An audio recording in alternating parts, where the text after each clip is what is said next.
Can I tell you just a little bit about me? I've been here a couple of times before, but the crowds weren't quite as big, so I know maybe there's some extra folks here. I was born and raised in Tennessee, in West Tennessee, lived there all my life except for the 4 years that I served in the Air Force. I was the first person in my family to be able to go to college, as was my wife. We left a county that was smaller than the university we went to in the east part of this state. It changed my life, so that's the reason I think education is the #1 issue that we have going on. We'll talk a little bit more about that in just a couple of minutes. My whole family's public education. Every child I had 2 children, and they're both educated in public schools, and every grandchild that I have that's old enough to go to public schools is in public school. I just didn't come to a Johnny-come-lately public school person.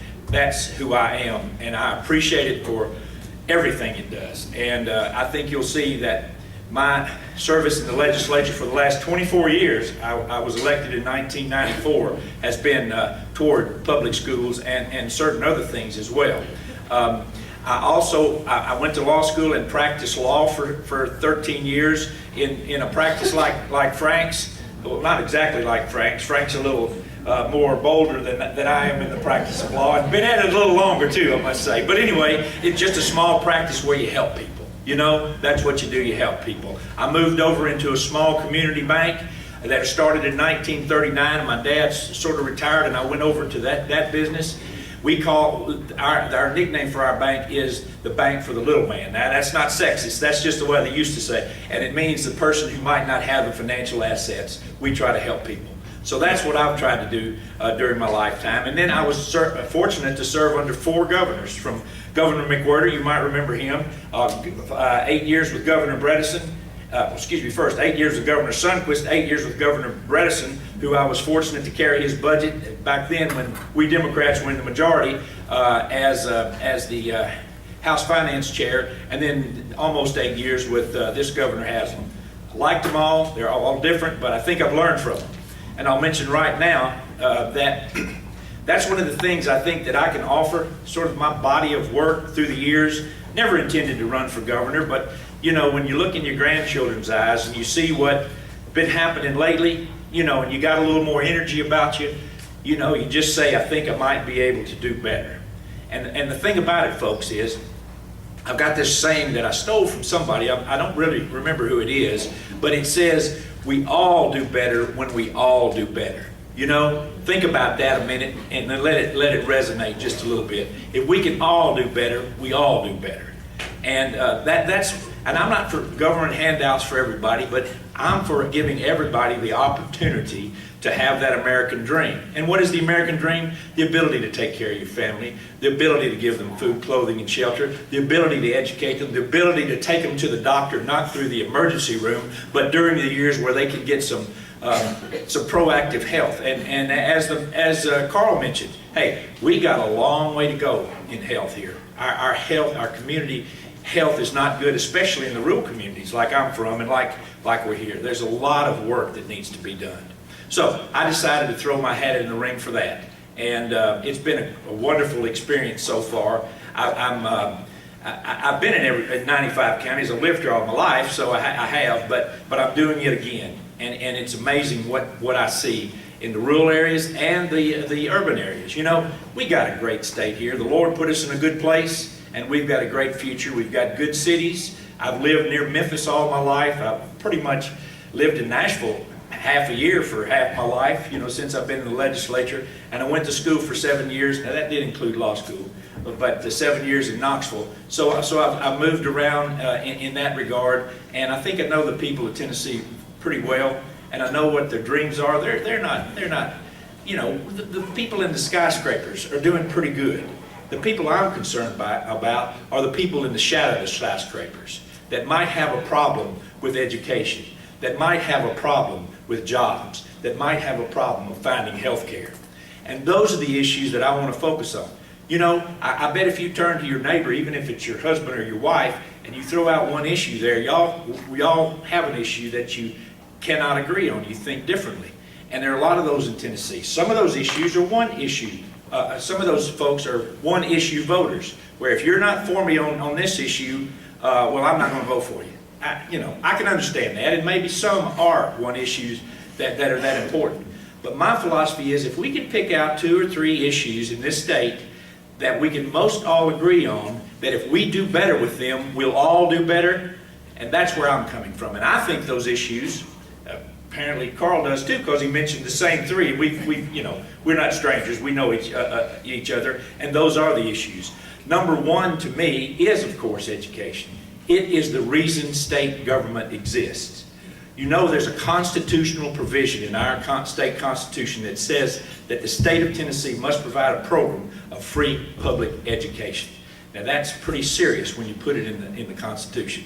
And it doesn't start, at college or something. It starts in early childhood education. I have become convinced that if a child can learn to read by the 3rd grade and then read to learn after that, learn about him or herself, their history, learn about everything, that one of these days, with the teachers that we have here, the tremendous teachers that we have, that light's going to come on in their brain, in their head. It may be a glow, it may be a flash, but if we can get them committed to that early and give them a joy of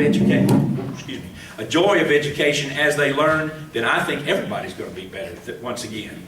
It will be so emphatic that they will be able to get a better job. They will be able to be better citizens in the community and even not get in trouble and have some problems during the way. So education is it early, and then after.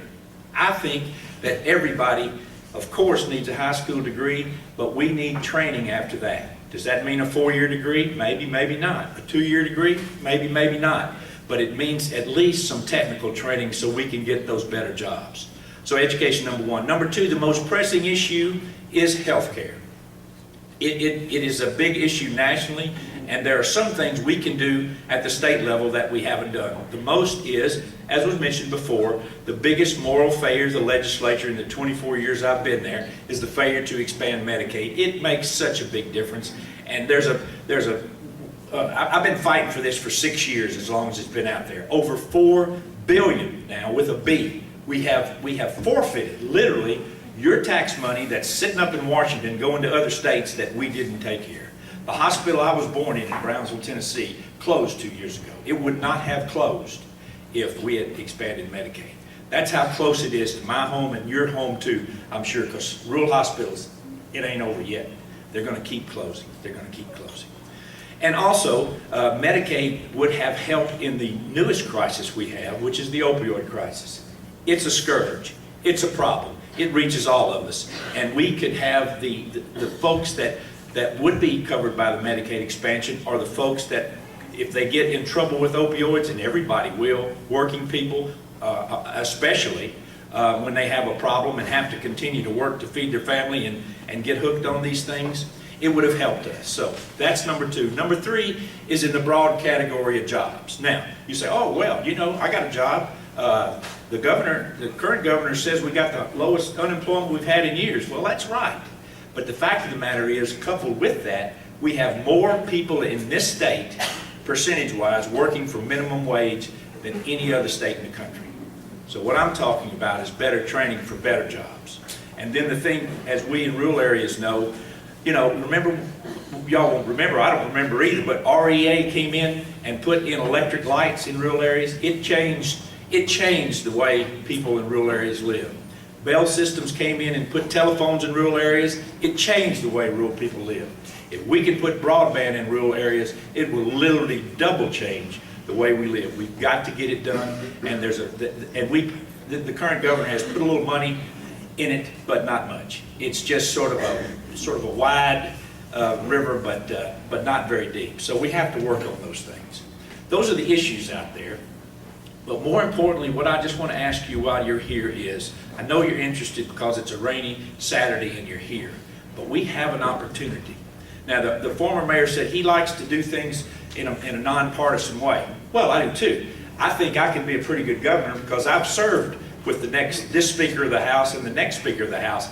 I don't know who it's going to be, but I know from which group it comes, and one of them will be. I know how to talk to these guys, and I think I got a pretty good reputation. You'll have to, you never want to talk about your own reputation, but I think I do. But the point of the matter is, These folks on the other side, they don't care about things like women's health. They don't care things like prenatal care. They don't care about things like seriously getting to the opioid problem. I'm telling you, because I know this budget, this state budget, and you look at what they cut, and you'll see, you know, when you can always depend on where you spend your money is what's important to you, same way with the state.